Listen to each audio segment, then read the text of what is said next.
The friends made their way towards Staskar, first encountering a lone wolf under attack by rotting trolls. Ianfear transformed one of the attackers into a small rodent, and the party neutralized the enemies. The wolf transformed into an elf named Elanthe, who accompanied them to nearby Staskar, where the group would converse over dinner. The most epic dinner. I should have where the group would go. Oh, okay, that didn't work. Never mind. What didn't work? The reverb, it didn't. I heard it that It time. worked. Oh, did it work? It Yeah. just didn't light up. Either way, guys, welcome back to New Dalancia, our Dungeons and Dragons 5th edition campaign. We're going to just go ahead and dive right in where we left off, which was at the Sorrowful Shield Tavern in Staskar. So let's go ahead and dive right in. Everyone should be able to see the. I'm still getting the game paused thing on the bottom of the screen. No. There we go. It disappeared suddenly. I don't know what happened there. Yeah, All mine right. is still loading, so. Figment of my imagination. So we should have music. Yeah, it sounds like we've got music. Kind of quiet. A little bit. Is it kind of quiet? Let's kick that up a notch. Don't know if that changes that for everybody, but here we are. Right. So when we left off last time, we were all sitting down for dinner at the Sorrowful Shield Inn and Tavern. Your wagons have been parked outside, and almost everybody is convened inside the inn at this point.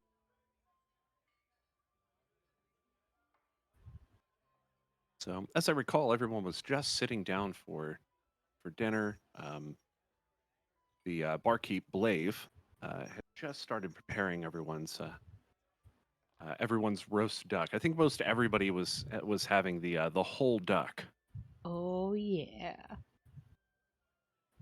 It just says potatoes. Whole duck.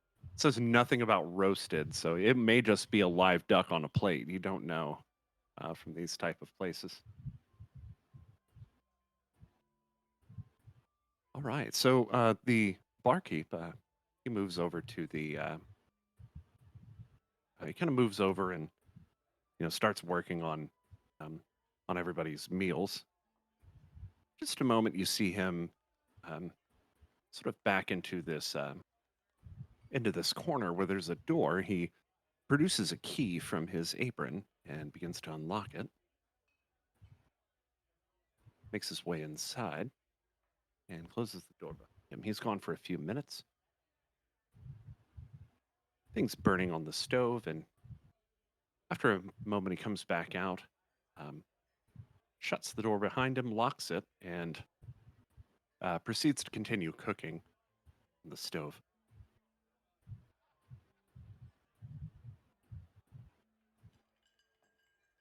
So at this point, Yolanthe, Val turns to you. Are you all right then, after your ordeal? She takes a really long drag on her pipe and then nods really slowly, just kind of looking around the room at everybody, still kind of, I guess, trying to figure out what's going on.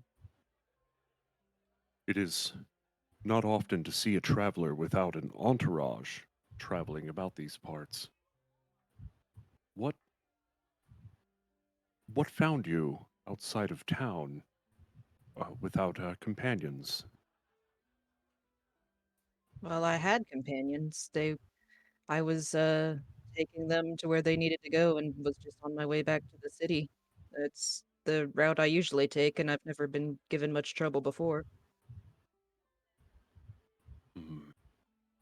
As these are troubled times, what with the spreading disease. She kind of leans in and she's like, "So you know what happened to those things? I've never seen anything so disgusting in my life." Indeed. Although it is quite a tale.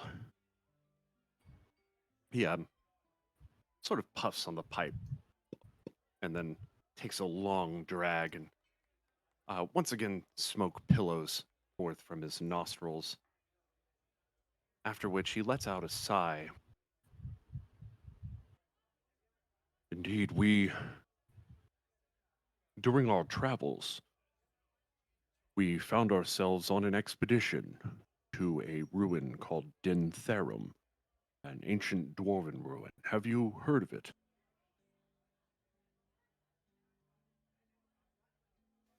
Uh, Only in passing. Never been. I see. It was a relatively new discovery. We were some of the first inside. On our way there, my companions and I came into an, how to word this,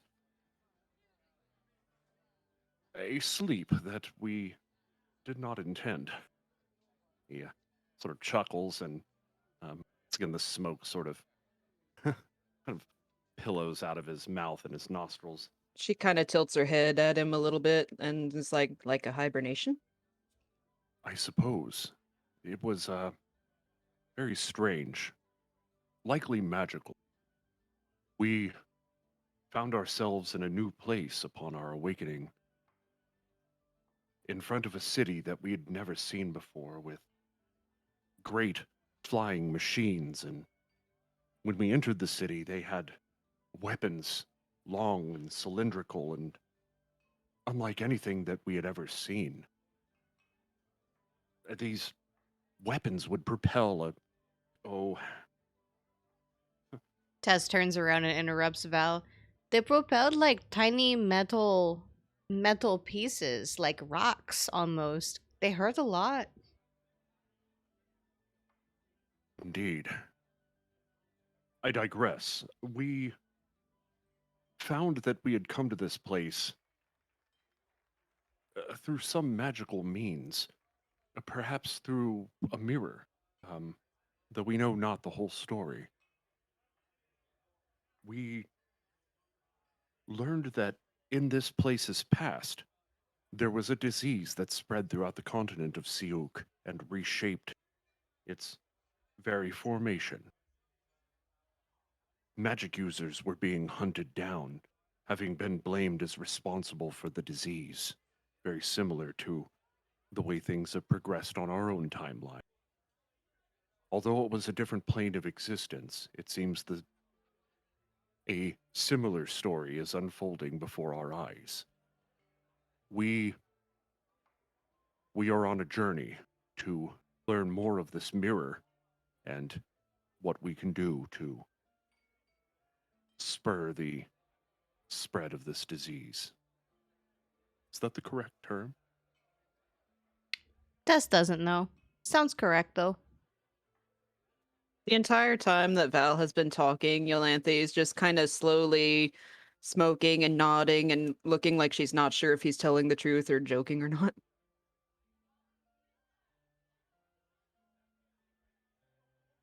Thou continues to puff on his pipe, and as the story finishes, the barkeep comes around and delivers ale to everyone seated. He looks up at Ian Fear. He says,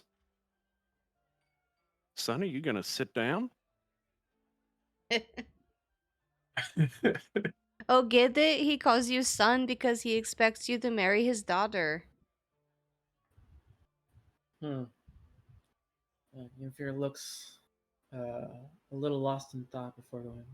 Oh, um, uh, no, I'm sorry. Give me a few moments. Oh, the marriage joke didn't go according to plan. Yenfir, come sit down, and Tess pats the seat next to her. He goes, no, I'm sorry. I have a few things I need to clear my head about. He's gonna head outside for a little while.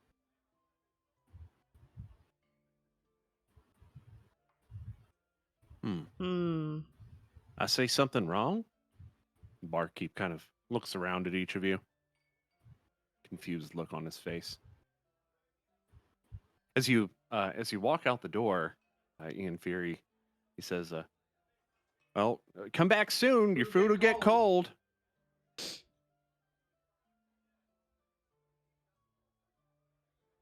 Tess has never seen Ianfear do something like that before. A little worried. Yolanthe, as you look up at Valphalin, he's kind of staring toward the door, his eyebrows furled in concern. She says, "What's with the moody one?" He's not usually like this, as Tess has already pointed out. Curious. She stretches and says, "Well, I'm just happy to be here and not stuck in the forest with a mouthful of rotting troll. I'm still very happy you guys showed up. Thank you again." Of course. But what will you do now? She kind of shrugs and says, "Well, I've been trying to work my way up farther north where it gets snowy. I'm just trying to earn the coin to get there." I see. Up way of the tundra. We, I'm afraid, are headed in the opposite direction. To Mekurdika, and from there we'll find a ship, chartered or otherwise, and make our way to, what was that city called again? Ah, yes. Shopabin. Shopabin. Yes. She kind of wrinkles her nose just a little bit, like barely noticeably, and she's like, "That's all the way across the sea, isn't it?" It is. It's a very long journey, although I know not those details. She kind of looks down and at her pipe and mumbles, "Yeah, about a year."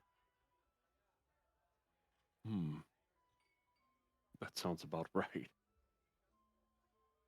Well, I am no stranger to the sea. I know not of my companions. Tess has never touched water outside of bathing before. And showering, Serene. Oh, indeed. sorry. Sorry. Sorry. I was just gonna say Serene like looks up, like obviously a little bit hesitant because she's never really left land before. Or most I mean, obviously she never really left the forest before, but going over someplace else, she's like a little bit hesitant. And you can see it in her eyes. Tess leans over and like reaches her hand out toward Serene to offer her like a comforting hand, and she says, "All will be okay, little fairy friend. Tess promises." And Serene jumps into her hand. She's just gonna cradle Serene in her hand for a little bit and wait for the food to arrive. The bartender actually just turns around and starts setting food out in front of each of you. Places your orders in front of you, and after he fills out all of the seats at the bar, including the seat in front of where Ianfear would have been sitting if he had stayed inside, he makes his way around to the table and places food in front of Valphalin and Yolanthe, and then makes his way back behind them. Just be letting me know if you need anything else. So are they live ducks? They're not live ducks. They are actually roasted ducks, and they look delectable. The smell is, it smells delicious. They very finely cooked. Obviously, this person has been at their job for a very long time. Yolanthe like dives into hers face first and just starts tearing into it like some kind of beast. Oh, the meat is more tender than most that you have had in other towns. It kind of just falls off the bone as you chew into it. So there was food placed in the spot that Ianfear would have sat, right? Yes. Okay. Tess flags down the barkeep. Something I can get for you. Do you have some kind of portable box or cloth that Tess could wrap this up in for our friend?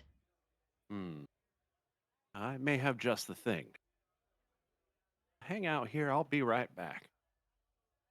Um, In the Drew starts meantime, Tess is unlocking going to the. chow down on her food and chug her ale. Might be a few Nice. minutes. I'll be right back. He unlocks the door one more time, opens he it makes up, and a- heads inside. I hope he makes a foil swan.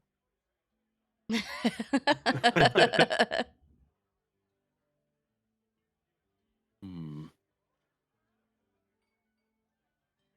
I worry about our friend outside.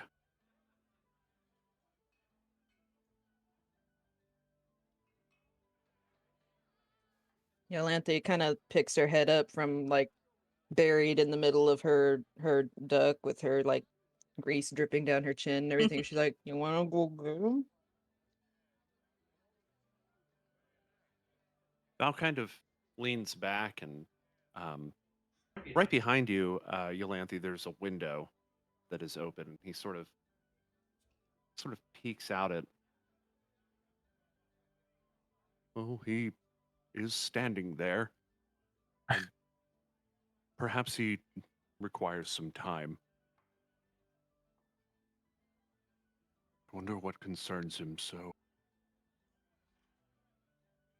Well, we have a long road ahead of us. We all do need our strength, and I'm sure Ianfair will come in and eat his food before long. Valthalen continues eating his whole duck, drinking his ale, and taking the occasional puff off of his pipe. DM question. Yes. We're going to have the opportunity for a rest before we leave here. Is that right? Oh, yeah. Absolutely. Okay. While holding on to Cyrene, after, finishing her food and her ale, Tess is going to look down and kind of poke Cyrene a little bit and say, "Oh, you still look very torn up, my friend." And I'm going to do a Cure Wounds. Cast Cure Wounds. How do I cast you? Boop. How do I put it in the chat what it says? In what chat? In the D&D Beyond chat, or do I have to copy and paste it in here? If you want, we can just did it roll or something, or Yeah, it's gonna be 1d8 plus my spellcasting ability modifier. did it already roll? No, I don't know how to go about doing that. Let me check. I mean, I clicked on cast, but it's just using up my spell slots and it's not putting anything in the should- chat. Besides the cast, see if there's a die thing or a number next to your spell. Like it would be at the very right hand side. Oh, I have to click on the. Oh, okay, there it goes. Okay. Cure wounds. We're gonna heal for 8. It looks like. All right. 8 HP. And then she whispers to Cyrene, "Just enough to get you through the night, but before you rest." Serene hugs her thumb. And then Tess will kind of put her back on the bar top so that Cyrene can eat or drink as she feels the need to. All right. And Serene takes like a little drink of her honey milk and has this big old duck before her that's like almost twice the size that she is, and just starts like putting her both hands in and just like pulling out little pieces of meat and just eating from that. At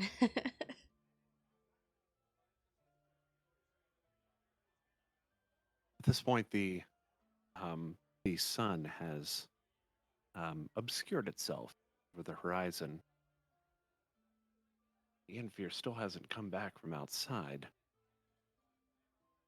And finishing up your meals, the bartender does finally come back from the other room, carefully wraps Ianfair's meal in a sort of a burlap kind of sack, and he walks around and refills everyone's ale. On the house. I feel like I'm pretty close to you lot.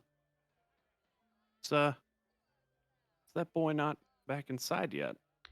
Oh, thank you so much. Tessa's going to go check on him actually, but first, and she stands up, setting one foot up on her chair. She picks up the mug of ale and then chugs it before grabbing said burlap sack, and Tess announces, Tess will be right back. And she heads for the door and steps outside. So in fear, you see Tess open the door, or you hear Tess open the door behind you and kind of turn and take a glance at her as she proceeds outside. Oh, oh, hi. Hello, friend. Tess figured that she could save your food for you and deliver it to you, so here. And she produces this burlap sack and kind of hands it to Ian Fear. We might need it for the long road ahead. Looks down at the sack, a little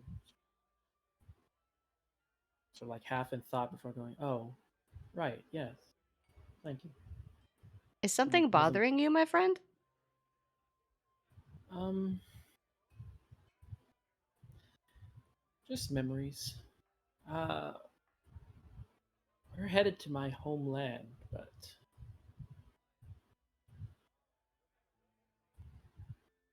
Shopabin's never really been my home.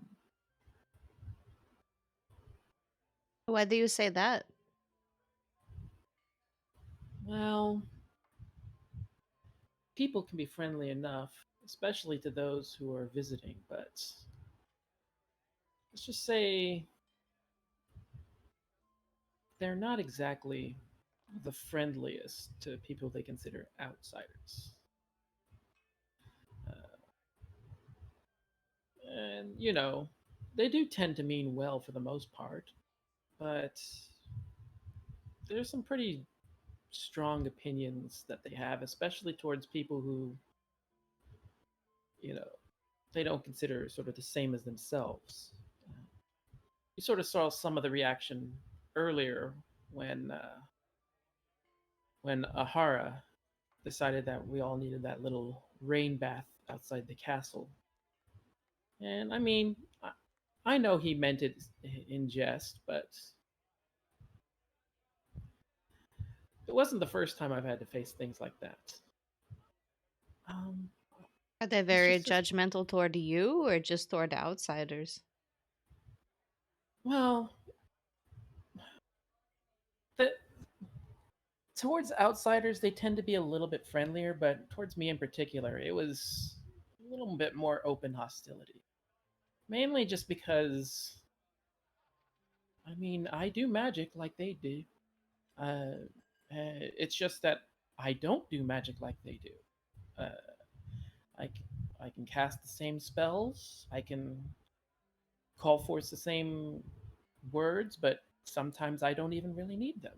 My magic comes from my will, not from rote memorization. And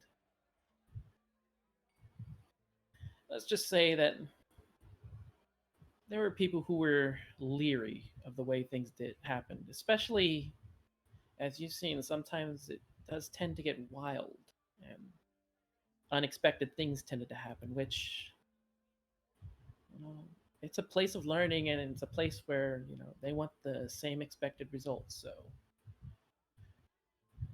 Well, if they're mean to you in front of Tess, Tess will not stand for it. just we my main concern is just I can handle what they deal with me because I've grown much stronger since those days. It's just it really is one of the largest places that's a source of information, and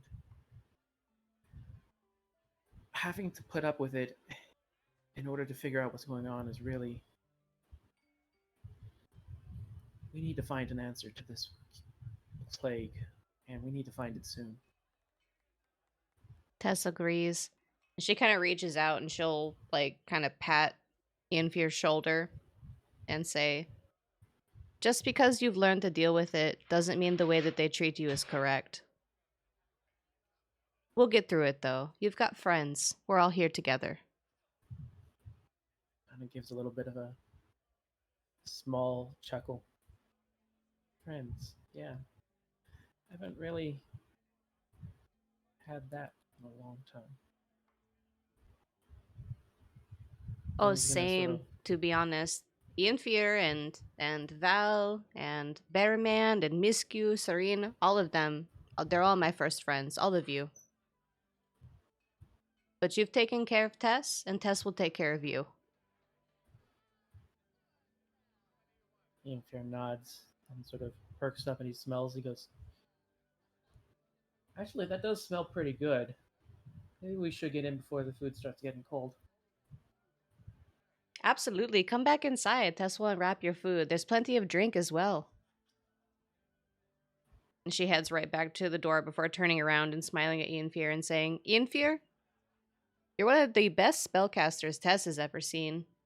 I definitely look forward to traveling the ocean with you. And then she'll head back inside.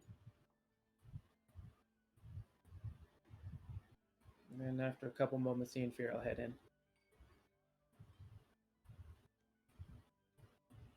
As you walk in, Balphalin stands up from his chair.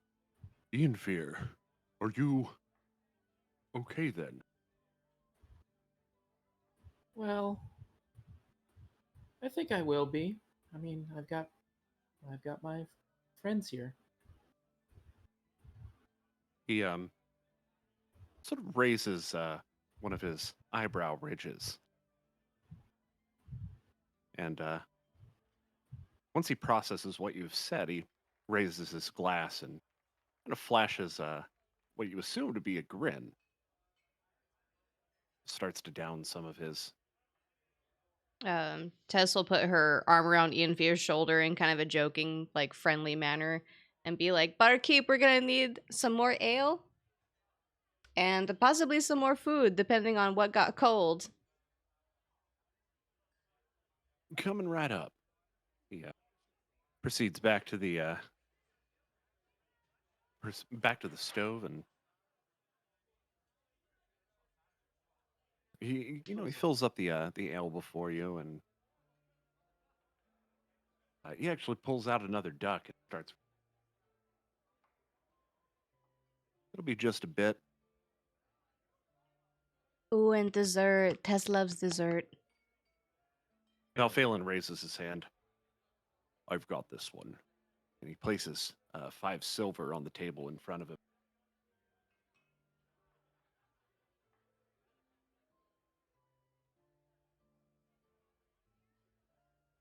If you want dessert, just... We don't have much on the way. Check the menu. Whatever you'd like, just let me know. Find the menu again. Fun.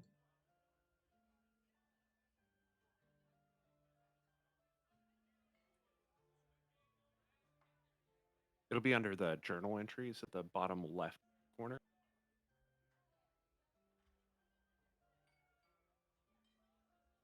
Bottom left-hand corner? One moment. I'm seeing Shauna's Magic Emporium.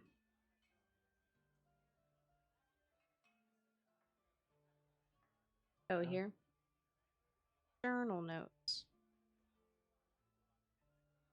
One moment. Let me see if I can re-show that to everybody. There we go. Goes. There's the menu. Hopefully that's available to everybody now. Ooh, raisin pie sounds like it will help Tessa's stomach digest everything.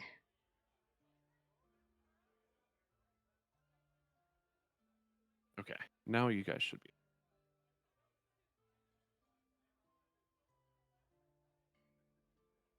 Yes, Tess will take some cabbage and a raisin pie. Cabbage and a raisin pie coming up. Anybody else? Cyrene taps at if there's a menu in front of her.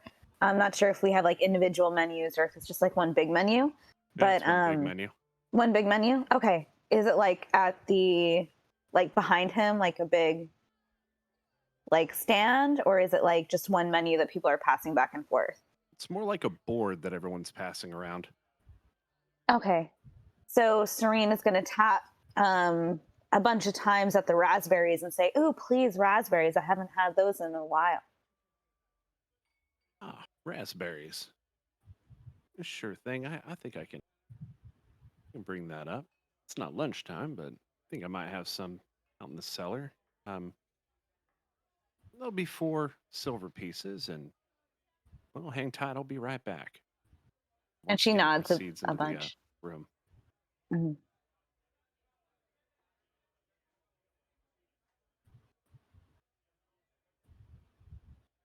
The commoner that is sitting at the bar next to you, Misku, finally gets up from their ale, kind of brushes their chin, leaves a small sack of coin on the table, proceeds out the door.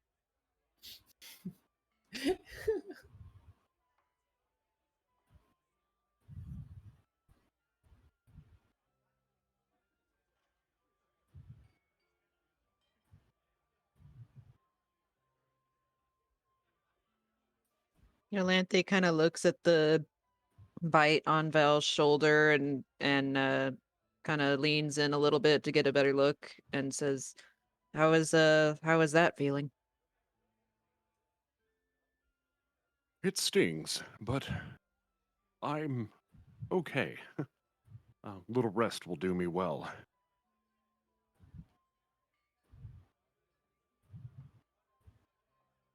I've got a question. Is that sack right in front of Misku? It's sort of around the corner. You see where that little glass is? Yeah. I'd say yeah, it's kind of right in front of you. Mm. Okay.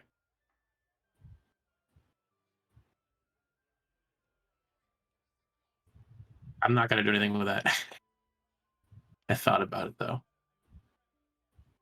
Balphalin, for a moment, seems thoughtful. Kind of gets a sort of thoughtful look about him, and suddenly looks up from his glass.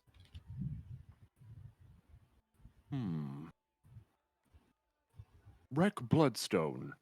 How do you feel about There. taking a ship overseas for a year? A what? A ship, my friend. Is that like a boat? Yes, a large one. Well, I mean, I've been on a boat before. Have you? Yeah, they've got these small ones. They make out of some stretched hides up in the north. Go out fishing. Ah, interesting. I've never been on a small fishing boat before. Only the large mercenary vessels. I mean, like this like maybe 3 people could fit on it. Like, is it bigger than that? Misku interjects. She just kind of stretches her arms out wide. And she's like the size of a house. Floating house. Well, that'd be something to. Yeah, sure. I'll try it.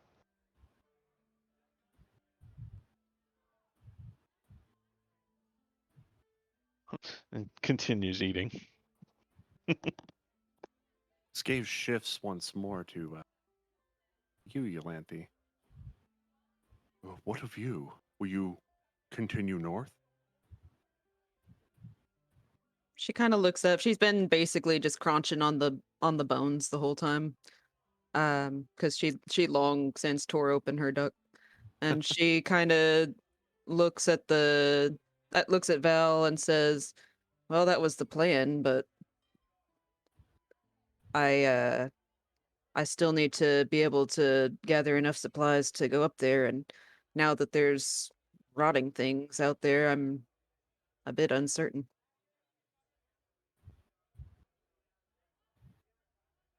Well, if I may be so bold, you are always welcome to join our company.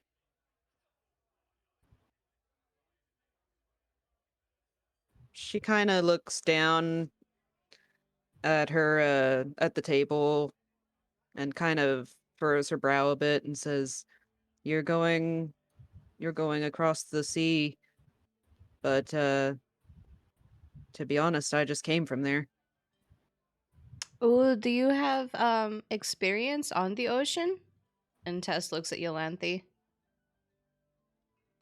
She kind of turns to Tess, and in the candlelight, her wolf eye kind of glows a little bit weirdly, and she kind of shrugs and says, I've been on a ship," and she kind of smirks a little bit, and she says, "I even got to turn into a shark and swim under a ship."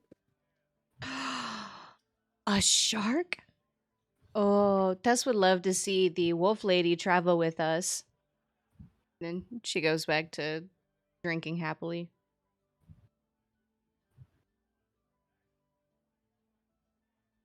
The While Barkeep Blave returns from the back room, places your raspberries in front of you, Cyrene, and finally pulls the new roast duck out of the oven and places it on the bar in front of you. If y'all need some supplies or anything that sort, I may have some dried meats and grain and things like that are good for travel out in the back. You just let me know. I'll try to make it a fair price for you, but as you know, business is business, and I need to keep my doors open. Yolanthe kind of perks up, like, "More duck?" Fear's gonna look down at the one that's in front of him a little bit and go, "Yeah, sure. Anything for our new friend." All right, let me take another look in the back. I'll see what I can find. He unlocks the door and heads back into the storeroom where you start to hear him sort of shuffling around. You start to hear what sounds like crates moving. It's possible he's well at work back there. You never took my payment off the table. Oh, it is what it is. Alphalin sort of kicks back in his chair, having finished his duck, sips his ale, and takes another big, long puff off of the pipe. And the smoke begins to billow once again from his nostrils.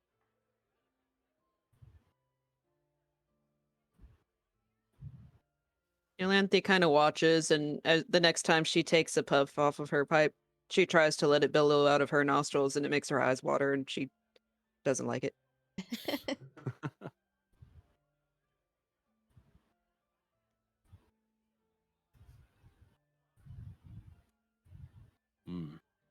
It has been a long journey here, and we have a long journey to, or an even longer journey to Mekurdika.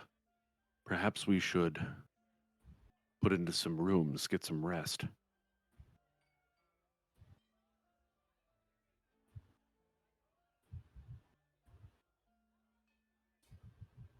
Before long, the barkeep once again returns from the room. Um, he comes out with two pretty hefty sacks. He sets them down. He says, "I'd say what we've got here is about 3 weeks worth of rations. Let's see, what's that going to be?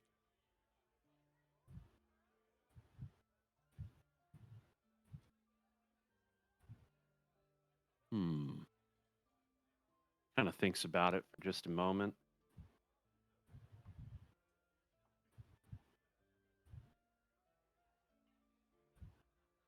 Uh, let's say we call it about 110 silver pieces. About 1 gold, 10 silver. Well, before we do that, I've got to add some to my list as well, because I've seen something on here that I really would like to have for our journey. Oh, Yeah, because after all, moving to the country, I'm gonna eat a lot of peaches. Ooh, Tess really does like peaches. Millions of peaches. Peaches for you, peaches for me. sure. I can get some peaches for you. Um, By any chance, could you put them in a can? well, I don't have the cans, I suppose, necessary to do such a thing. Oh well. But yes, let's Probably muster up another burlap sack. But other than that, I think that should be. Um, I mean, I can't think of any other supplies we would need. All right. How many peaches you want? Uh, I don't know. However many fills up a sack. And All would right. you happen to know of or have access to a barrel of fresh water or two? Sure, I can get some water. Tess thinks we will need plenty of fresh water. She has heard that oceans can be quite salty. All right. Yeah, that's something I should be able to get a hold of for you. How many barrels you want? How many is too much? Oh, I don't think I have that many barrels about. I 4? think I can spare about 2. 2? Tess thinks 2 will help. Well, Phelan raises his glass for a moment and says, "We should also be able to get some of those supplies come Mekurdika. It is, after all, a port city." That is true. We could probably get the water here a bit cheaper, carry it with us, and then pick up some more. That is good thinking. Sure. I'll be right back. Hang tight. Once again, he proceeds back to the door, unlocks it, goes inside, and it's gone for a little bit. After a while, he returns, places yet another sack in front of you. Ian Fear, he says, "That's a dozen peaches. It's going to be 24 gold. Or, I'm sorry, 24 silver pieces, not gold." Well, I could certainly understand the upcharge for the situation previous, but all right, we can take care of this. Upcharge, it's there on the menu. It says peaches, 2 silver pieces.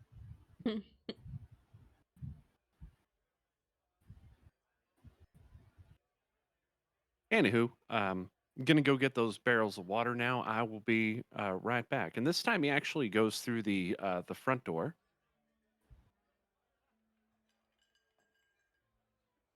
closes it behind him. Oh, he's getting those locally sourced barrels.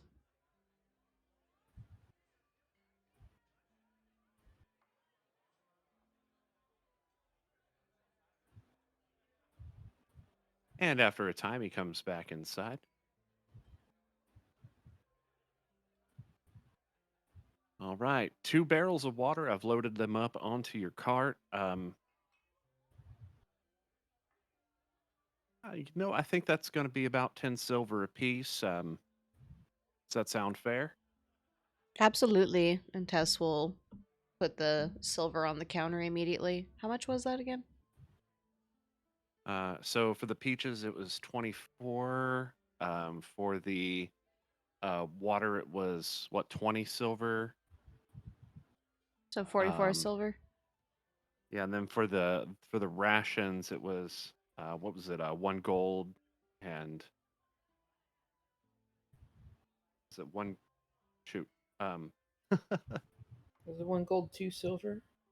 think it was 1 gold, 2 silver. Yeah.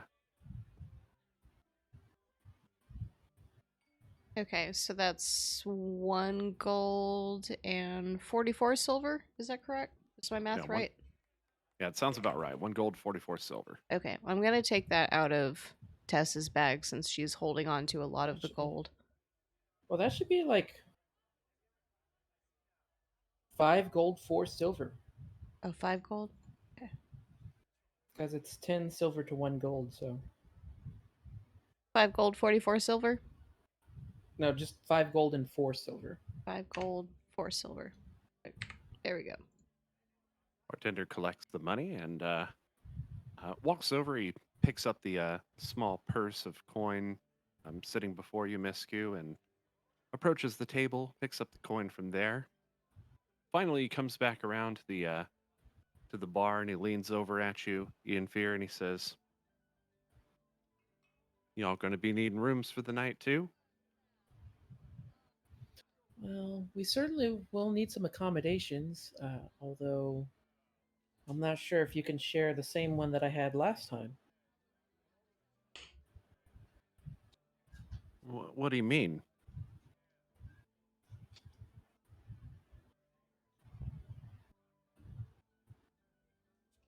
Never mind.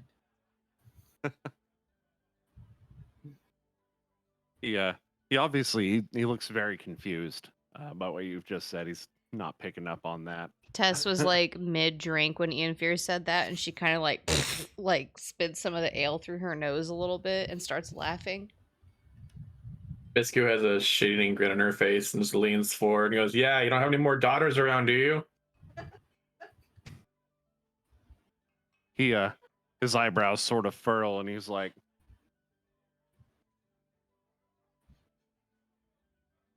given your reputation, I'll overlook that comment. Now,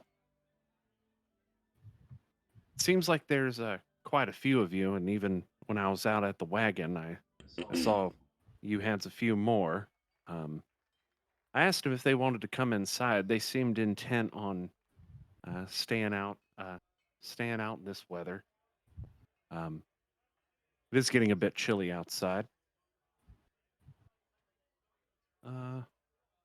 We've got 3 rooms available, each with one bed in it. Each of those rooms are going for 1 gold. Otherwise, you're free to use the stables.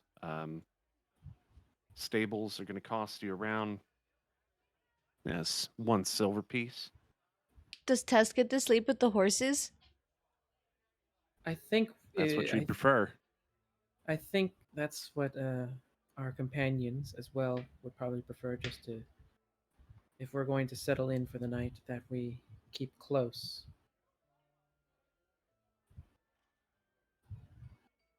Tess is okay with sleeping with horses.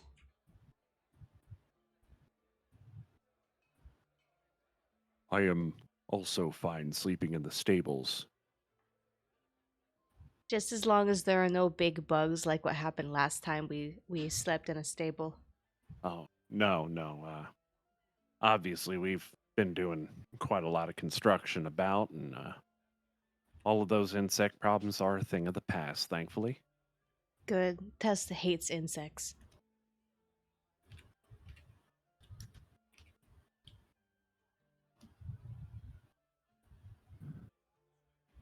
How much All was it to right. stay in the stable again? It was 1 silver apiece. So it's 1 silver, 1 silver a person for the stables, and then for each room, it's going to be, if you would prefer the actual rooms in the tavern here, it's 1 gold for the whole room. So multiple people can stay in a room, but it's 1 gold for the whole room. Yolanthe has a little place to stay in the city already, so she's just kind of watching what everybody else is up to. Yeah, you okay. Who else is staying in the stable? It's Tess and Velphalin, Misku's staying in the stables. I was okay with Misku, the stables. And Cyrene. and Cyrene. Is there anyone else that's going to sleep in the stable? Yeah, I guess I will be staying with my friends. Okay, that's Ian Fear. Bearman, what about you? I don't know about y'all, but I'm gonna go sleep in one of them beds. And Rack puts a gold down on the bar. Tess will cover the silver for all of us staying in stables. All right. So one room, and now so the rest of you, our stables are open. Mind your horses are also stabled out there, so there should be plenty of room on the ground. Um, if you be needing anything, just feel free to come back in here. I tend to stay here overnight and take my rest in the morning, so I'll be here if you need me. Do you have a sprinkler or a hose or something out in the stables Tess could use in the morning? Sprinkler or a hose? I'm not sure what either of those things are. We do have uh, if you're talking about water, which it sounds like you may be, Yes, sprinkles of water. yes, that we do have a trough out there. It's got some water in it. Okay. Very well. Well, I will. I'll, like I said, be here if you need anything. I tend to leave about hour or two before sunrise, get my rest in, and then come back to work. So let me know if you need anything. I'll just be here cleaning up. Valphalin sort of stretches. Well, I, for one, would like to put in for the night. Tess would like to finish her drink and then she'll be ready for bed. Maneuver some things around here. Suddenly the door swings open, and the other four from the from your caravan, I suppose, walk in. Healthiest, the last, closes the door behind him. Govin um, sort of comes up to the counter, squeezes in between um, Ian Fear and Wreck, and says, "Understand you have a few more rooms available." The kind of bartender from the other side. Yeah, sure, we've got two more rooms. Govin. All right then. Well, we'll take them. Yeah. How much? That'll be one gold apiece, if you please. All right. He places the gold down on the counter, and the bartender gestures over to the west. Um, Rooms are right over that way. You'll find a hallway on the other side of that door. Just open that there door up. At the end of the hallway, um, there is a well, a toilet and a bath. Feel free to make use of those. No extra charge, of course. We'll take those with the rooms. So if you'd like to bathe or anything like that, we have those accommodations. Even if you're in the stables, that's fine. Um, Otherwise, the rooms are the first three doors on the right hand side when you walk in. So, including the door right in front of you when you go through the door to the hallway. So, just make yourselves at home. Like I said, I'll be here if you need it. He starts to pick up glasses from in front of you and begins sort of washing them down with a small bucket of water that he's got. He's wiping them down with these little cloth pieces. Govin company proceed to the hallway. Start to like the two rooms that they've purchased.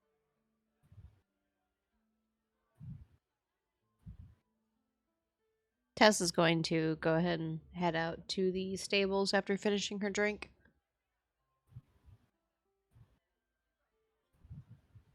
Same for All right. Misku. As for the Atlantic. rest of you, stables are, once you head out the door, staying right, you'll see a path. Your carts are all pulled up along the side there. Just make your way down past the carts, and you'll find the stables right after. Tess, as you sort of walk by, you see Ahara, who's sort of packing in for the night. Tess attempts to reach down and pat Talos before passing by. Talos sort of tongue hanging out the side of his mouth, pants. Tess scritches his ears and says, "What a good little wolf." Yolanthe, I would be honored if you would accompany us to Mekurdika. I know that your plans were to head north, but on the mission that we're on, we could use all the help we could get. Yolanthe looks at him for a really long moment, and then she thinks about it for a bit, and she says, You're planning to try to get rid of the disease, aren't you?" That's correct. She sighs and says, "Well, give me a night to think it over. But for now, I need to go and find my base. But hopefully, I will see you all in the morning." Of course. We'll see you in the morning then. Shall we reconvene here? She nods and then smiles and starts to head outside.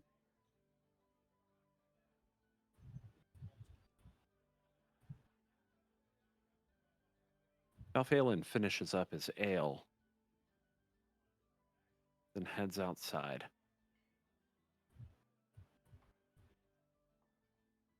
Following just behind you, Ian Fear. Hard not to click on those.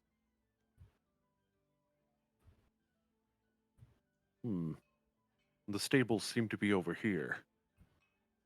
Just beyond two doors are. Let's see if I've got this one. Oh, yes, I do.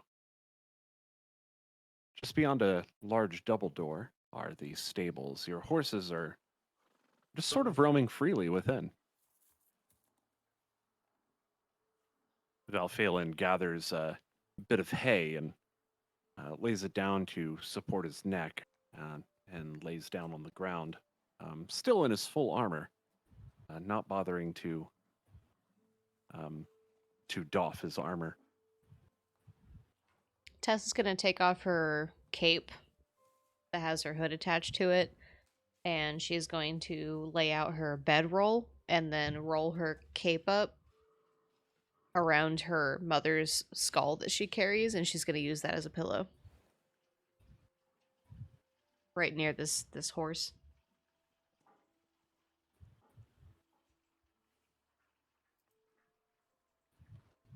Well, good night, my friends. Tess is ready for some nice and good sleep. Breck having a bath before bed? Yeah, Rex making use of the facilities, takes a bath, rebraids his hair, and goes and finds a room. Some self-care. Water's a little bit on the cold side, but otherwise it's pretty nice. I've been in enough mountain streams to know I'm fine. Yep. There's a little bar of soap laying near the tub. You lather up, and it's a very relaxing time. Meanwhile, back inside the inn, the bartender turns toward you. Misku, anything else I can get for you, lass? Oh, no. Misku was heading to the stables. All right, I'll be here if you need anything. He goes back to polishing the bar and wiping everything down. Stables are just down the road to the right past the wagons. But let me actually kind of move them so that it's a little easier to get around them.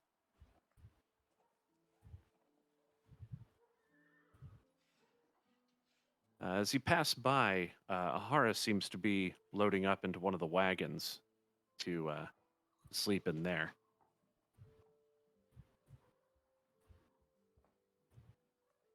Misku's going to enter the stables, just find a pile of hay in the corner, plop down, throw her hood over her eyes, and just puff away on her pike as she falls asleep.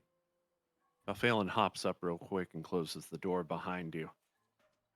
Then he plants back down, arms behind his head, staring at the ceiling as he's trying to drift off to sleep.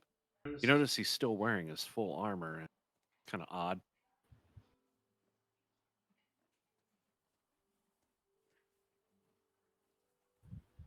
All right. At this point, everybody can go ahead and put yourself in for a long rest. Make sure you click confirm on. Long rest has been taken. That should reset everybody's stuff. I think you fully heal as well with a long rest. Yeah, you should. One moment, let me go ahead and re-import everyone.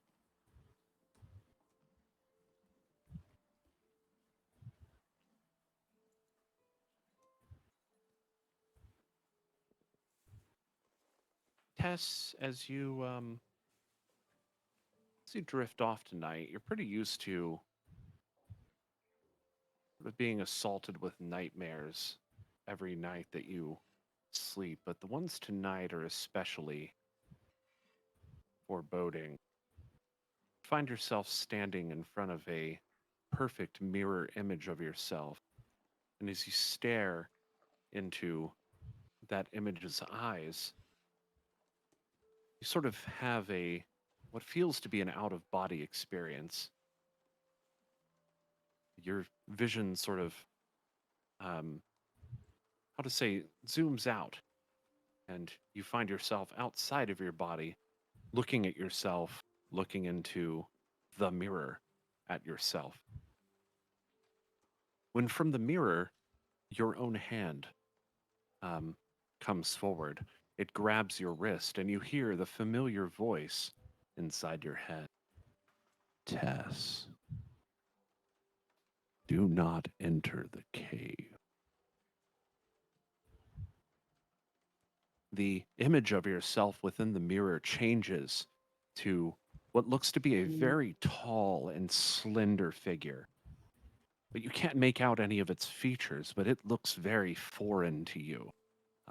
The appendages of its hand are very long and pronounced, and the face is much longer than you would attribute to other humanoids that you've met.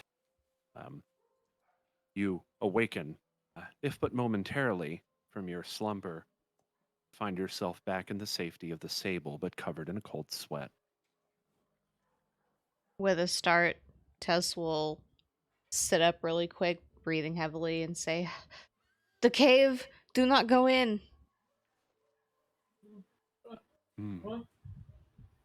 Ugh. I'm sorry, friends. Tess, pay no mind. Balphalin's armor clatters, and he sort of leans himself up. Are you okay? It's these dreams. Tess has always had these dreams ever since birth. But this voice gave me a warning. It said not to go into a cave. Tess is unsure on which cave, though. Dreams can be very strange things. This voice is the same that I've heard, even when awake. Chris. The same voice that tells Tess to jump through the mirror to help our Kinku friend, Skrito. Looking off to the side, she says, Tess still wonders what happens to our bird friend. Either way, Tess is going to go take a quick bath. And then she'll immediately jump into the trough. You actually jump into the trough while one of the horses is drinking from it. The horse kind of like cocks its head back and eyes you, and it looks kind of offended, but then continues drinking. In her clothing and all, except for her cape, because she took that off last night. Tess is just kind of no soap needed. She's just rubbing her face down with horse water and rubbing her arms down and saying, you know what better use for something like this than to do laundry and to wash your body at the same time? Balphalin, though you know not in a act of solidarity or what, actually approaches the trough and grabs 2 handfuls of water and splashes his face. Plus, it adds flavor for the horses, right? He then returns back to his pile and sets up, sitting this time against the wall and watching Tess. Tess, you are an interesting woman. Oh, thank you, my friend. She takes it as a compliment. I need to AFK for a second to feed Doggo. Okay.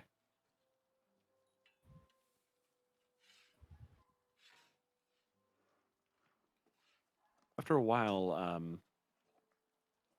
Valphalin actually approaches you, Ian Fear. Plops down on the ground next to you. Are you okay then?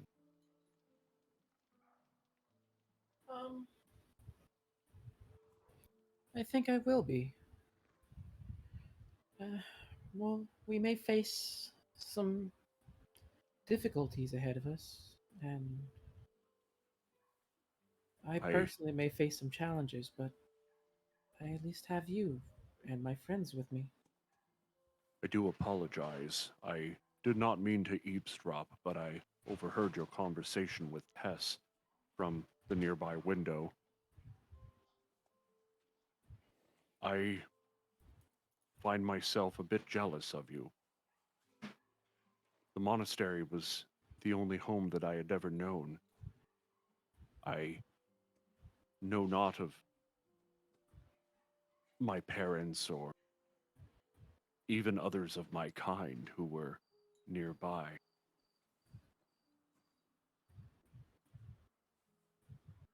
His vision sort of shifts down to the floor.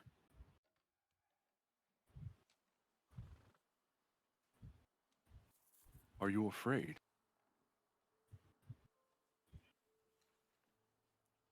Of the people? No. I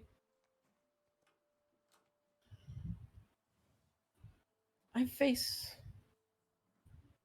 difficulties, but while some may have been malicious in intent, none ever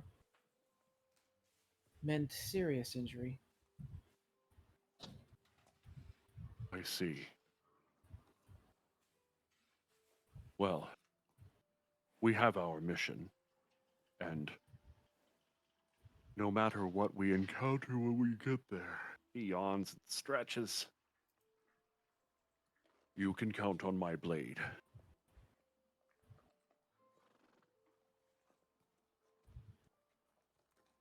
And my companionship. And with that, he sort of hoists himself up and his armor clatters once more as he proceeds to the corner where he kind of plops his butt back. Good night, friend.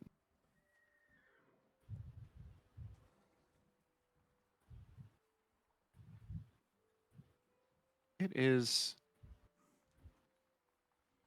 otherwise a pretty easy night, even in the stable. Sometimes you're awakened by the sound of, the various horse noises, but otherwise, the night passes pretty smoothly. You awaken to the dawn light coming in from the cracks between the stable doors. And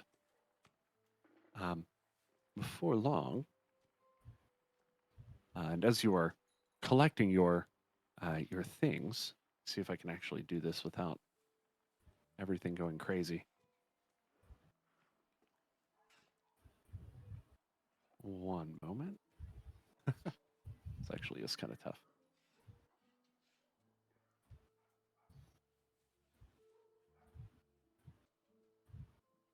That probably passed. Yeah, I'm not sure how that looks for you guys.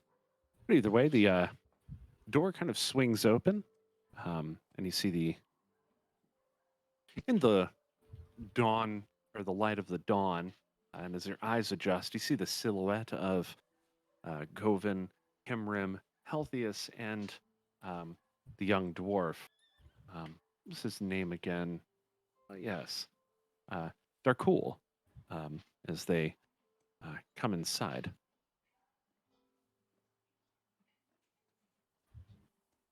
Hello, all. Just here to get the horses hitched up and ready to go. Hope everyone's slept well. Fear's gonna sort of stretch and like look a little a little bit worse for wear, saying, "Well, it was nice to sleep with my friends, but next time it would probably be nicer to sleep with my friends in comfort."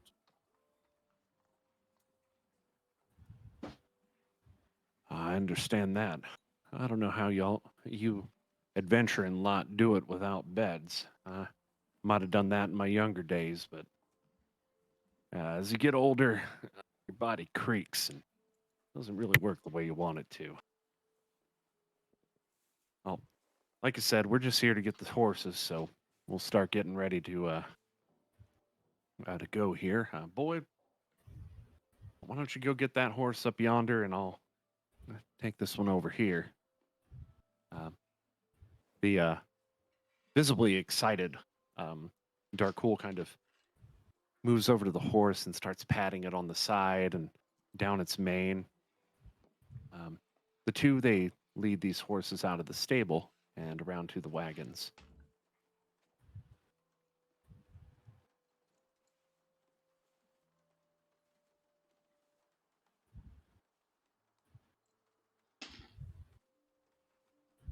Alpheus then walks in. He sort of peers around the room.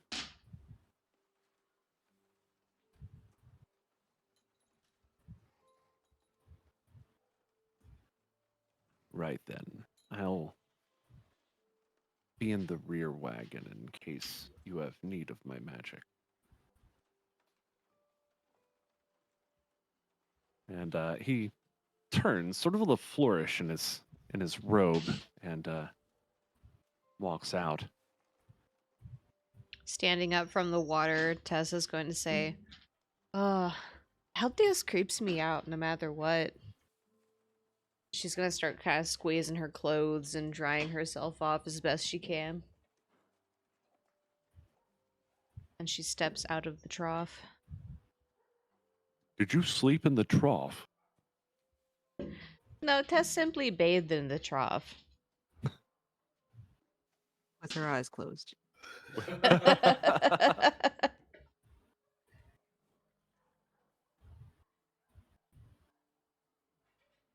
We'll be setting off today. Well, perhaps before we have this conversation, we should think about some breakfast. Shall we meet back inside the inn? Absolutely. Tess thinks it's about time we see Yenvir's stepfather. She makes a joke and then heads out the door, still kind of dripping wet.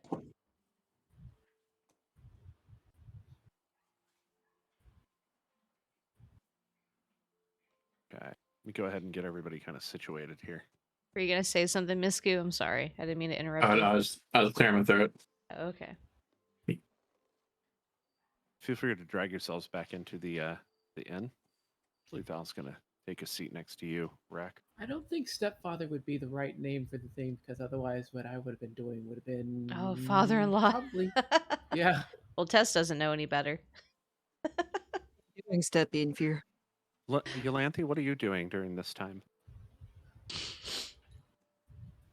She's woke up a bit ago and caught herself a little something to eat, and then decided to start making her way to see if her new friends are up and about yet. Alrighty. So it's morning. You probably have made your way back to the bar. Feel free to drag yourself in. She walks in. She's carrying a little bone that from some critter, and just kind of licking the little last bits of stuff off of it, and is just like, "Morning." You just jumping Oh. through the window? Oh, sorry, I missed. Good morning, Close wolf the door on lady. yourself. Welcome back. And Valphalin actually stands up and offers you his seat next to Rek and Tess. She kind of looks a little startled at all the people in here. She's like, "All of you are together?" Yes, but we seem to be. And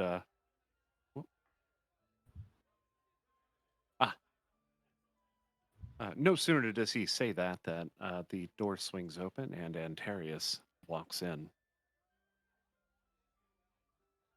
He stretches. Oh, long night, but a good sleep.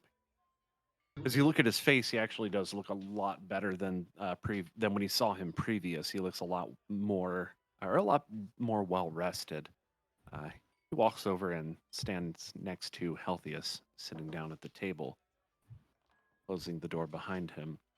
The bartender, who is already set up for the morning. Ah, welcome back, y'all. Anything I can get you?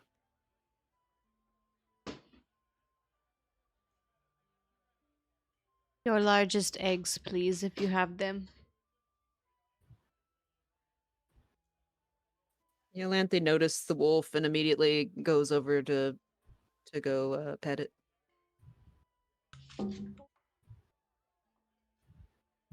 So as you reach out to the wolf, he doesn't actually seem to be resistant to you at all. It's almost as though he can sense a kindred spirit. And he actually sits and pants and lets you scratch his head, and he sort of cocks his head over to one side as if to say, "Please scratch behind my ear." She does. His tail wags, and Ahara kind of glances over at you and um, cocks an eyebrow. Not so much out of in an offended kind of way, but sort of curious, I suppose.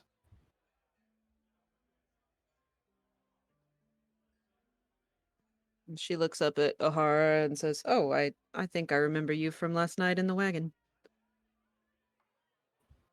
He sort of nods his head, um, but otherwise doesn't say much.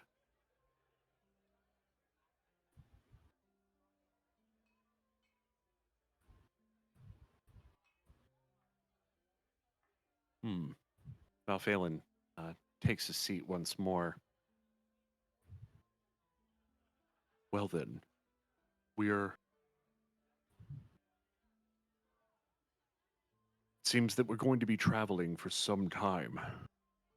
Isn't that right, Captain?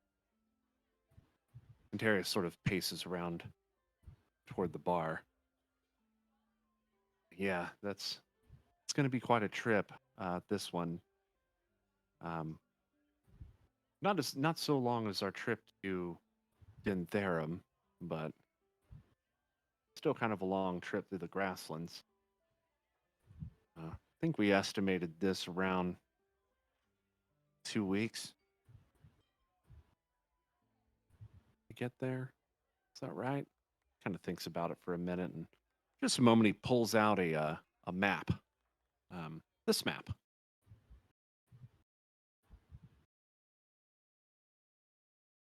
You can see currently you guys are at Staskar, and there's about a 230-mile stint to where you're going.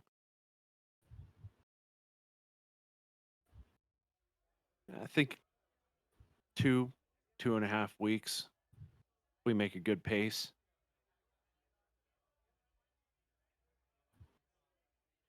Maybe a little less. You know what? Actually, now that I'm looking at this, might be able to make it in a week and a half. If we keep up the pace. What do you think, Val?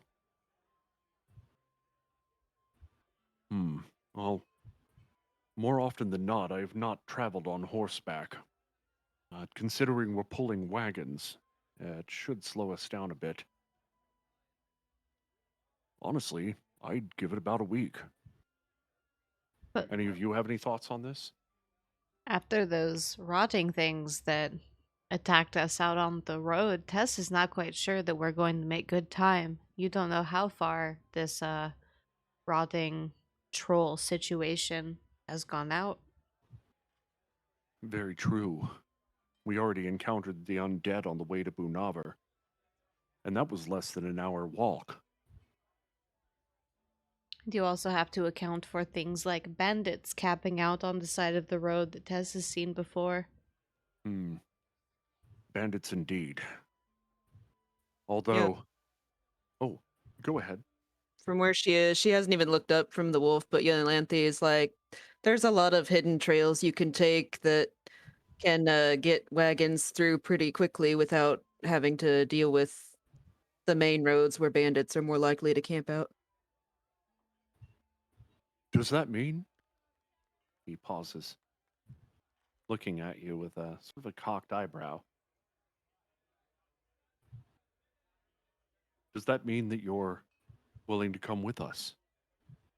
She looks a bit doubtful and says, I haven't decided yet on whether I'm willing to cross the ocean again, but I can at least take you that far. That is kind of what I do. Plus, I do sort of owe you all my life, or at least owe you from sparing me having a mouthful of rotten flesh. Well then, I for one am glad to have you with us. Yes, She Tess looks is up. super happy to have the wolf lady with us. She looks up at both of you and actually beams a little bit. What say the rest of you, my friends? And Tess kind of looks around to the rest of the crew. Rek Serene looks up gives a from. big thumbs up. Go ahead. I was just gonna say Serene gives a big thumbs up. You go. Rek looks up from eating like, sure, more the merrier. We got this. Misku also, without looking towards him, just kind of lets out a long, lazy drag of her pipe and gives a thumbs up. Inferior will give a big smile. Say, of course. The more friends, the merrier. Valphalin sets a purse of coin on the table. He says, I will have the deep dwarven blue cheese and chicken eggs. I've placed down enough money for each of us to have 2 items from the breakfast menu, so if you all would like anything, it's on me this time. And also, might I have another ale? Bartender looks up. Sure thing. Ooh, one for Tess too, please. And she raises her hand and says, also the chicken eggs and the smoked sausage and some strawberries. Sure thing. Coming right up. This is a nice kind of breakfasty ale that I've come up with. It's a little bit lighter on its feet. Shouldn't weigh you down on on your travels. He goes and starts cooking. After he fills up everyone's flagon, then it is decided. Set out from here to Mekurdika. I assume around a week to a week and a half, depending if we run into trouble on the way there. I think that our cart should take the lead. We should have Kimrim and company in the trailing cart. The trailing wagon, I'm sorry.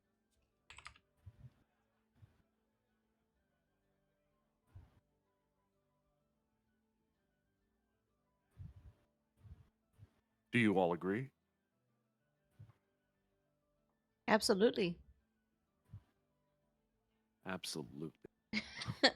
I didn't want to say absolutely I do because we would get on the office tangent.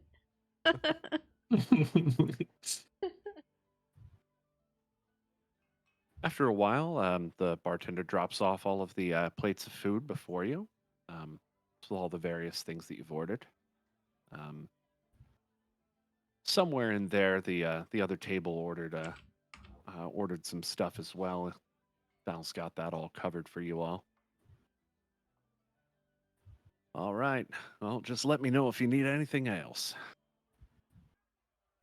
Anything else? Yeah. He sort of eyes you up and down. And then Misku just laughs and says, 2 ales. Oh, very well. Be 2 silver pieces, if you please. And proceeds to pour the ale and sets it in front of you. And perhaps a side of your daughter while we're at it, right, Inferior? That's That's very inappropriate. Oh, my bad. Misku Tess raises did not know. Misku raises her hand for a high five. Tess gives Misku a high five. The bartender actually walks over to you, Ian Fear, and he places your drink in front of you. And he kind of pushes it over to you and winks.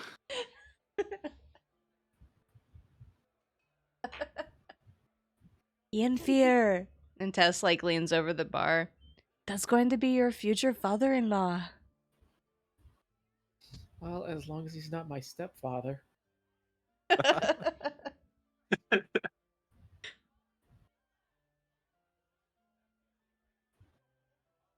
You all finish your breakfast. You begin loading up the wagons, and as you do, Kimmerim approaches you. We'll take up the rear.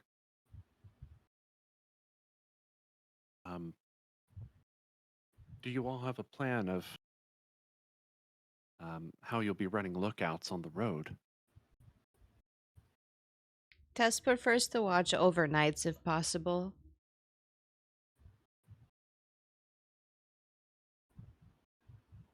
Ahara also agrees that he doesn't need as much sleep and that he can look out over. Valphalin says, "Sure, I'll take the day shift then." Who is driving? Is Bearman driving? I was Yeah, literally about to I can say do that. that. I was gonna say, how can this be? Do you have animal handling Let's see. or any kind of proficiency? I do have a little bit of animal handling, but I do have proficiency in land vehicles, which includes wagons. Perfect.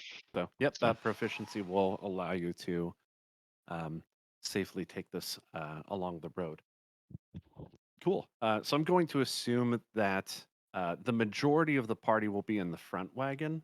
Is there anybody who would like to? I guess it doesn't really include Cyrene because she doesn't really need a seat or anything like that. The wagon it can probably hold about 6 people, not very comfortably, in the back, and then 2 up in the front. So likely Val Phelan will be up in the front with Rec, where Val will be on lookout and Rec will be driving. That leaves, let me see, Tessie and Fear, Eulanthi, Misku, or Antarius will probably be in the rear wagon. So it would be Ahara, Talos. That should be exactly enough, and then Cyrene can kind of just be anywhere in the wagon. She's usually kind of tucked up into Tess's hood. Antarius will take the rear wagon along with Kimrim, Govin, the kid, and a bunch of the supplies. Cool. What about Yolanthi? What are you doing? I think Are you gonna be I'm walking kind of, along? yeah, kind of walking along, kind of guiding where the wagon should go. Yeah, that's right. So Okay. you'll essentially be on point in front of everything. And also kind of keeping secondary lookout because my elf doesn't need sleep. As you guys approach the gates, Valphalin actually calls out to you, Yolanthi. If you'd prefer, we could purchase you a horse.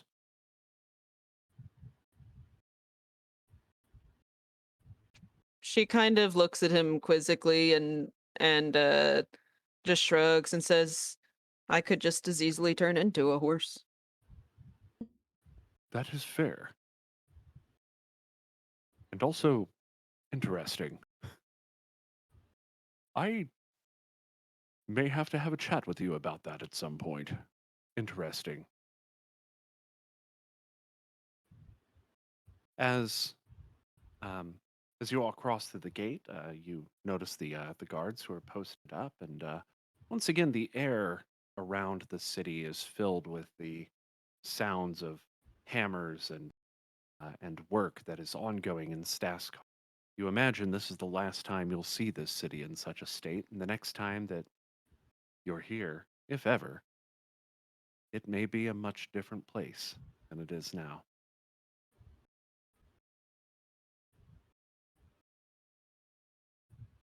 You continue down the road, and as you do, the sounds of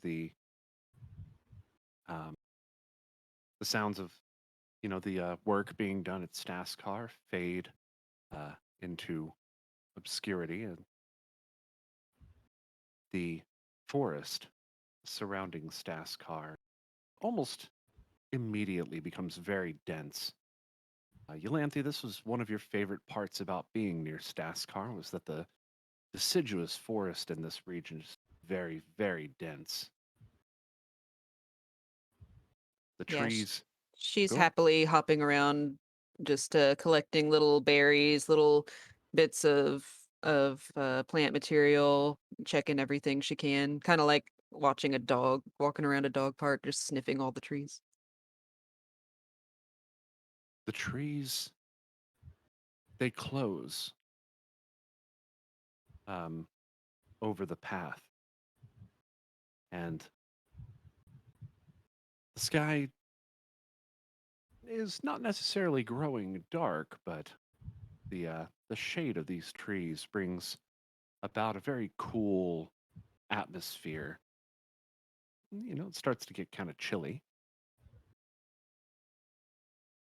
And as you make your way toward the edge of the road here, where it turns toward the south, I'd like, let's see, so that Phelan was. Who else was on lookout during the day? I'll be on lookout during the day. Go ahead and roll a perception check, please. Okey-doke. Do you want me to roll one too? Yes, go ahead and roll a perception, please.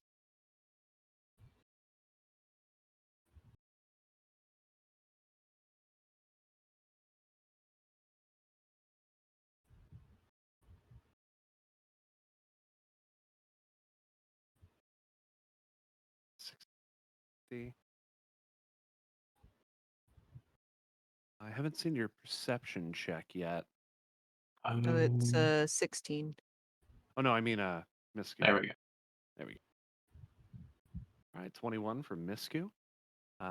So all of you notice a very small figure who is approaching you from down the road. They seem to be solitary. Doesn't seem to be anyone else around them, but they are coming on very, very quickly. Do they seem to be running from something? Can't tell. But as they begin to approach, you hear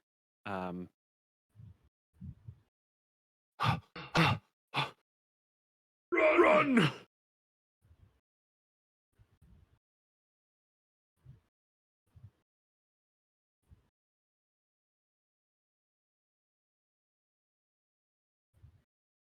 Yolanthe takes up a fighting stance and kind of bares her teeth. Belphalin calls back. There is something approaching. Tess is going to immediately stand up and peek out the side of the caravan to see if she can spot what's going on.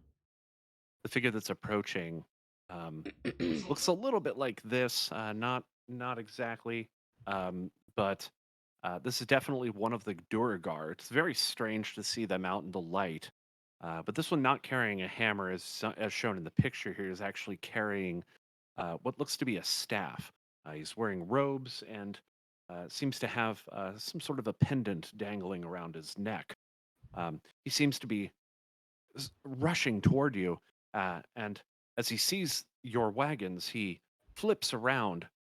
Now his back facing you, he um, casts his hand forward, and some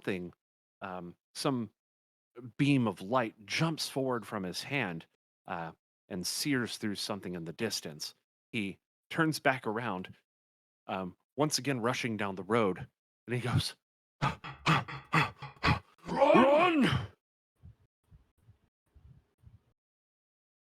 try as you might, you can't see anything past him. And we can't turn the whole caravan around, even if we wanted to. It would take a long time. Yeah. I'm gonna mull that over in case anyone wants to take any other actions.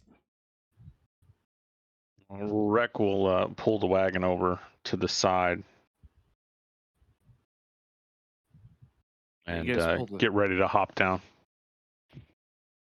you guys pull the wagons over, and as you do, the duergar starts to run past.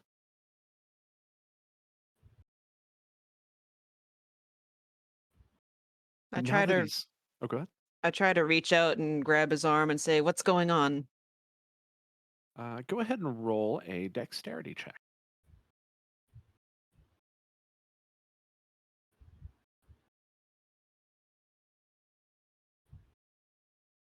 14. Go ahead and roll an opposing.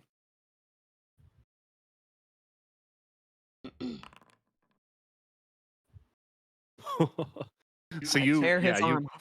you grab this Durgard, it stops him dead in his tracks. He lands directly on his butt, and as you grab him, you now notice that his entire arm is covered in blood. As you kind of look him over, you notice that the side of his beard, where it sort of curls up into his face, is also drenched in blood that's dripping down from his head. His eyes dart back and forth. He is absolutely like absolutely scared. Um, Val puts his hand over his eyes and he's looking down the road. Question. There's something there. What's that? How many, maybe I read this wrong. No, the range. Okay, range is 60 feet, area is 15 feet. How many feet do our wagons take up?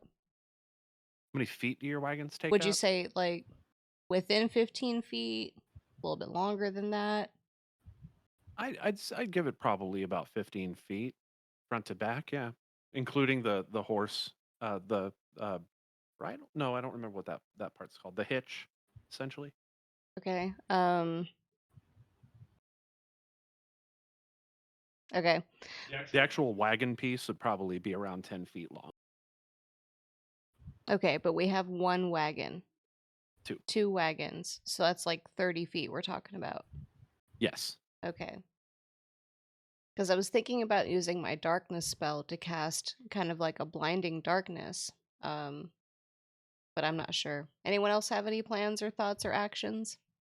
If it's, I mean, we haven't seen it yet, but if it's something that's attacked him, I was thinking of creating a minor illusion, of like a small animal or something for it to try to, if it's something that's, hunting down creatures. That's also a good idea. I think I'm not entirely sure. Somebody would have to correct me on this, but I think if you cast darkness, it means that we wouldn't be able to see at all. We wouldn't be able to, but the monster wouldn't be able to either. I can throw this up to 60 feet. So I could throw it in front of us to create a 15-foot radius blind spot for whatever this creature is. They might run into the darkness, they might get confused or something like that, you know? But it also, Gotcha. I think she was also saying that it also means we wouldn't necessarily be able to see it as well. Looking around, Yeah. you do actually see a very small creature.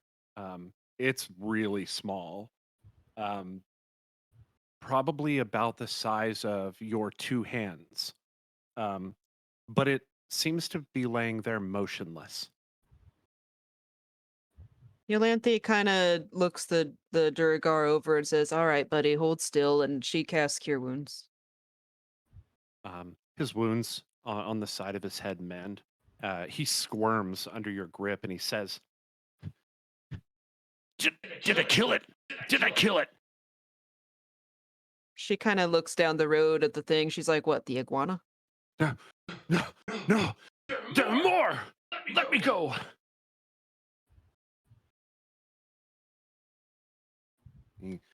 He kind of squirms against you. At this point, I'd like you to go ahead and roll a strength check if you'd like to maintain your grasp on him.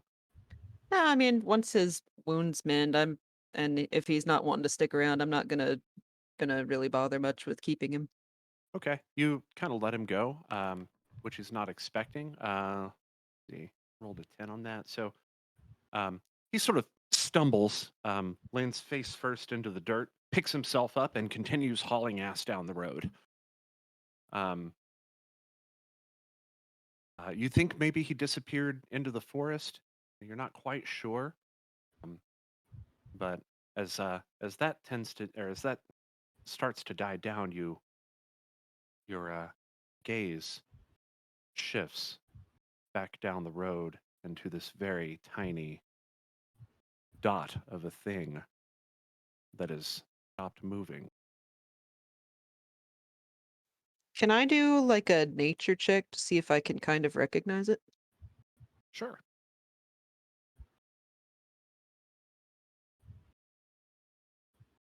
I'm gonna before you give a thing to it. I'm gonna use my ability of my where is it?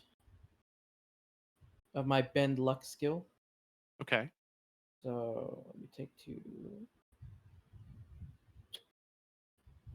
Yolanthe, are you also going to close in on it? Are you going to get closer to it or anything like that?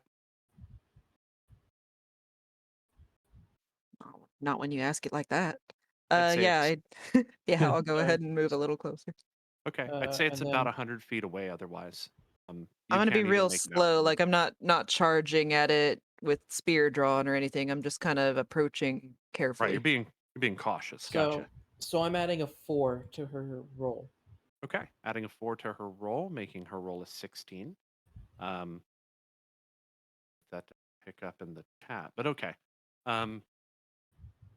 Yolanthe, you begin to sort of pace cautiously toward it, and as you um, as you inch closer and closer, this doesn't look like anything that you've ever seen before. Far from it. This almost this almost looks like innards of some animal that have that has sprouted legs. Ew. She puts a hand over her mouth like she's gagging a little bit and kind of backs up real quickly, and she looks over at Val and says, I think that's, and then she kind of points at her stomach like, Val Val places his hand on the hilt of his sword, ready to draw it at any given moment. He marches forward, uh, steadfast, and approaches it. Gets within about 10 feet of it. Oh, his face contorts into a grimace. I've I've not seen such a creature. This this is an abomination. Hmm. It it seems dead. He slowly produces his weapon from its hilt or from its sheath and um, takes a 5 foot step in and prods it one good time with his weapon. As he does, as you're moving in closer, Yolanthe, you hear this sound, this squish, sickening, um, as he sort of um, just prods into it with his sword. It just kind of cuts straight through, um, "Ye-" like a membrane. she's kind of, she looks at this and then she's kind of looking around at the trees around them to see if she can see some sort of animal that maybe is dying or had just attacked something. Can you roll a so I'll let you roll an investigation check. Or yeah, I'll let you roll an investigation check, and this would be yeah, I'll let you roll an investigation check for this one. Can I go ahead and use my inspiration since I'll forget about it if I don't. Well, when you use inspiration, you use it after you've rolled the check. So it's like if you roll and you don't get a good roll, then you use that to Oh, reroll. okay. I see. In this case, this is actually a pretty Yeah, I'll hold on to it then. as you're kind of looking over the scene of everything that's transpired, you don't notice any animal that or anything like that, or any other fresh corpse or anything. You do notice a couple of very key pieces of information here. Number one, um, the area around here seems to be devoid of any kind of wildlife. Number two, like you don't hear birds chirping or anything like that. Number two, there is a trail of what seems to be a sort of fluid um, that has been left by the small, strange abomination.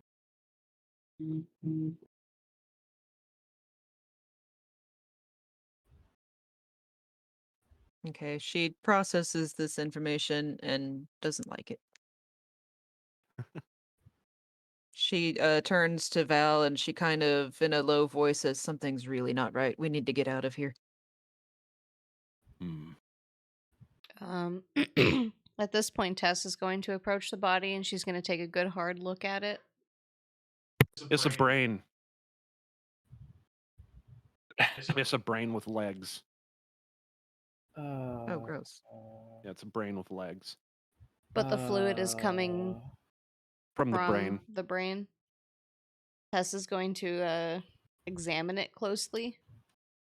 This is unlike anything that you've ever seen. The legs are almost they're almost like a wildcat. Like they have claws on them, and they have sort of a fleshy kind of skin about them, but they connect directly to what looks like a human brain. There's a singe across the side of this brain, as well as a prod from where from where Valphalin had stuck his sword into it. Can I use something like medicine to try and determine how something like this was made? Yes. I think I rolled a nat 20. As that's Ooh. what the B means on D&D Beyond. So you're trying to figure out how the creature was created? Yeah, like what exactly this thing is, how it was made, what spells or medicines or surgeries were used. It definitely looks like some sort of otherworldly procedure has brought this thing into existence. The legs definitely look like they are not.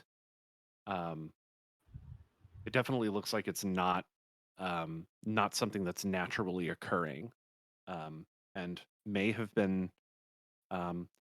Although by what means you have no idea, it may have been altered in some way or attached in some way. Although you can't see any clear signs of like stitching or anything like that.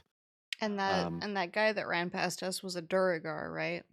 that was a duergar, yeah. Okay, Tess is going to immediately turn around and haul ass the opposite way to see if she can track down the duergar real quick. Okay. Um, She says, wait, the duergar. And then she's just going to turn around and run as fast as she can. okay. How? Let me have you go ahead and I'll let you either roll an investigation check or a perception check.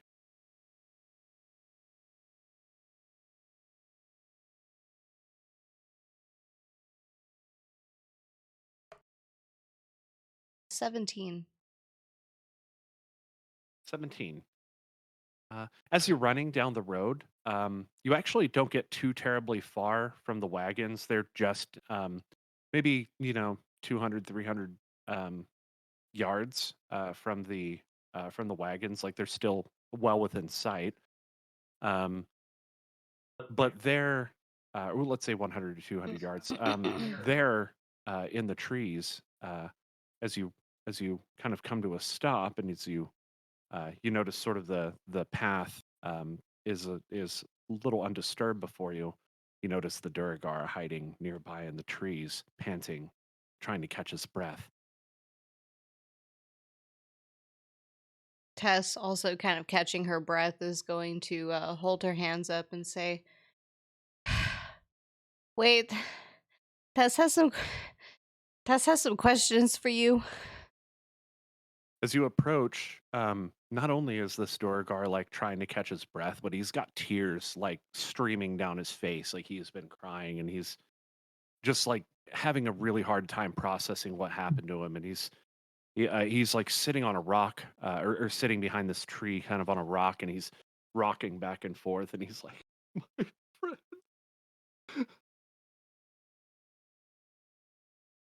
She's going to approach him and kneel down to his height because he's a Duergar, right? So he's a little shorter. Yeah, he's real short. She's gonna kneel down to his height and say, Hey, Tess is here. It's okay. What happened? What's going on?" He looks up at you, and he made contact. You're alive.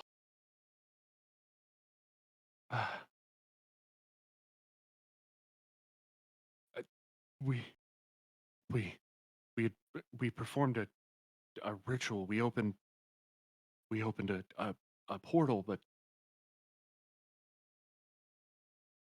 things that came through weren't demons. They weren't. And he sort of like his eyes shift and sort of dart around, almost as if he's looking everywhere except where you're at. Um, as he's talking, you kind of look him up and down, and you notice he's wearing the seal of House Balfour around his neck. That very same pendant that you've seen so many times on so many of those summoners. Tess is going to reach over to her side and she's gonna produce her sack of water and offer him some fresh water to drink.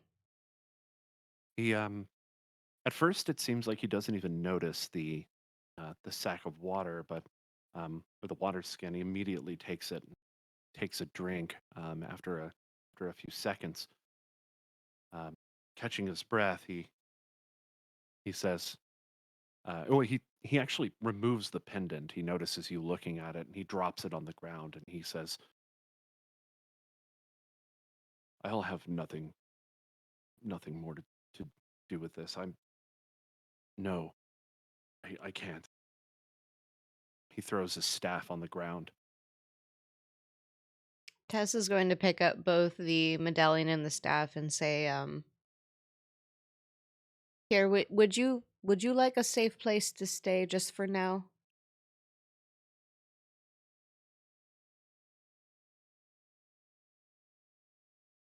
He says, "Nowhere is safe."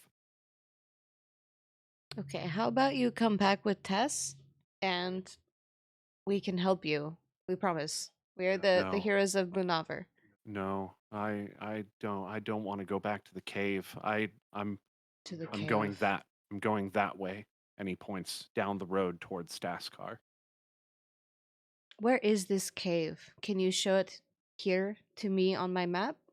As you pull up your map, um, he sort of looks it over and gets an idea of where he's at. He looks up the road and he says, "Right here."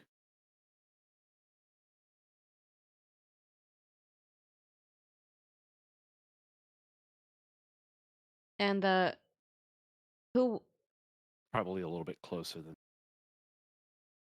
little bit more like here.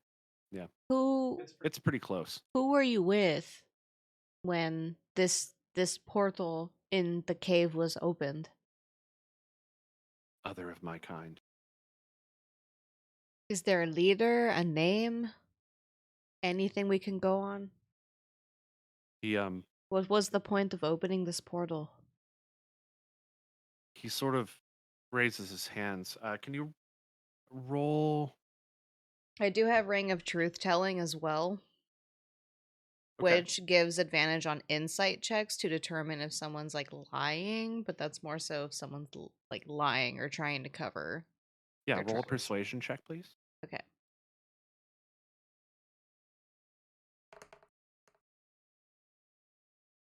Can I use my inspiration to re-roll that? Of course you can. Okay. That's better.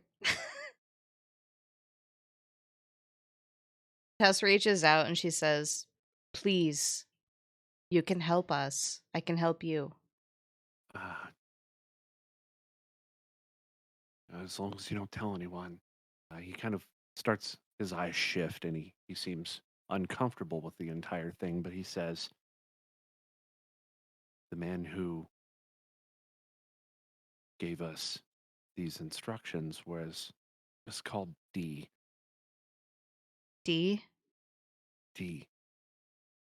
We've never met him, but he communicates only in writing. We were to open a portal near Staskar and allow several of the demonic kind through. We would take them south toward Mekurdika. And from there, D said that he had other people who would take over. That's all I know. Do you have any letters from this D? No, they're back at the cave. I left as soon as the killing started. Others of your kind were killed by creatures similar to the one on the road? Yeah, my two companions, yeah. I won't go back. I'm going to Staskar. I'm going to Staskar. Tess thanks you. Here, take your staff back. But Tess is going to keep this, and she's going to take the medallion of Balfour. It's Balfour, right? Yes. I don't want it. I don't want anything to do with that life anymore. Not after. Tess appreciates your honesty, but Tess's friends are not safe, so she must go.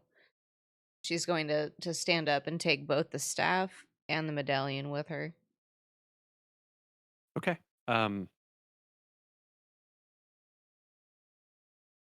All right. As you get up to leave, he sort of watches you with these wide eyes, and once he's convinced that you're leaving him alone, he gets up and you see him take off down the road hurriedly, not running this time, but walking very quickly back up the road towards Staskar. It'll likely be until nightfall that he actually gets there.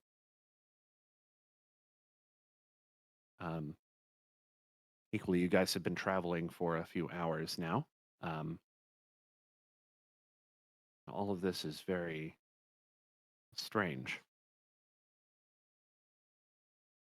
Tessa's going to return to the caravan and kind of call everyone over. Tess, what did you find out? Well, and she kind of looks at the staff in one hand and the House Balfour medallion in the other, and she presents them to Valphalin and says, "Do you remember Tess's nightmare?" Yes, something of a cave. Exactly. The voice in my dream told Tess not to go inside the cave. When Tess spoke to the duergar up the road, the duergar marked on Tess's map, and she kind of points to where the circle is on the map, or points to where the cave is, and says, right here to about a little north of us, there's a cave. A cave in which some kind of portal has been opened that this creature came through and attacked multiple of these duergar. There's somebody named D that is sending them messages. D, didn't we encounter him when we first made our travel from Staskar? That's correct. And Tess is going to kind of pull out the previous papers that she's collected from their adventures where we can find the name that was signed D at the bottom. Obviously, this person has been in business here for some time. Not just in business, but with powerful magic to create portals to hell or to other realms. Well, we have no evidence that D himself is capable of such magics, but But the duergar are being used to open portals like this, and multiple of them were killed. it is a good hypothesis to assume that those pendants and all of the other magical artifacts used in the summoning may have come from D. And this medallion was probably used as part of it, along with the staff. Indeed. Tess Our does not previous think we are encounters- ready to go into this cave, though. She seems visibly nervous about the idea of even going near the cave. Antarius, stepping up behind you and grasping his holy symbol. My friends, I don't feel like I have a choice. Whatever is in that cave is definitely threatening the balance of things in this area, and I feel it my duty to go and see that portal closed, no matter the danger.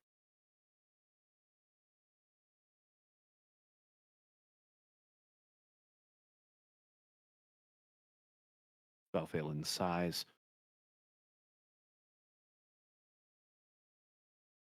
I am torn. I wish to go with my captain, but I also err on the side of caution.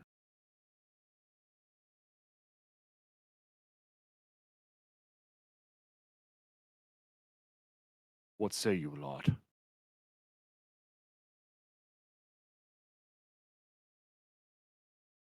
Altheus, dropping down out of the wagon.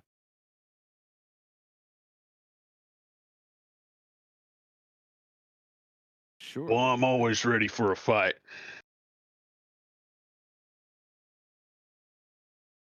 Surely Rex the grabs his danger. gear and ready to go. All right. Rex seems to already be on the case. Altheus, dropping down out of the wagon, says, surely there will be some amount of danger, but perhaps it would be best if we were to seal the cave itself, depending on the danger therein.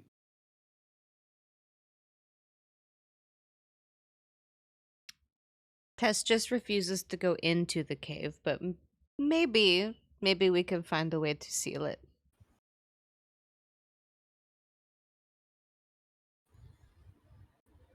Sealing the cave sounds like the safest option. Indeed. We'll, Altheus says, need a way to confirm what's inside first. Make sure that it's safe. Otherwise, in our doing so. Antarius, looking very concerned, says, if we don't properly handle this danger, it could encroach upon Staskar in our absence. I fear for the people there.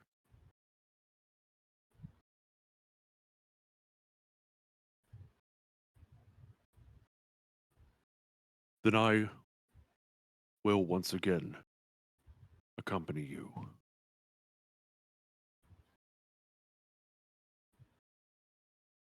right, guys, that's all the time that we've got for today. We'll pick up next time and see what happens with this cave. I'd like to thank everybody for tuning in, and I hope you enjoyed this episode. I also hope that you will tune in next week on Saturday, 6 to 9 p.m., Deep Space Transmissions, Elite Dangerous, and as well, next Sunday, 5 to 7 p.m. on this very channel, Central Time, for the next episode of New Dalancia, our Dungeons & Dragons 5th Edition campaign. Again, I'd like to thank everybody for tuning in. Hope you guys enjoyed the episode, but until next time, This is VGpunx and Company. We are signing off. Keep a song in your heart.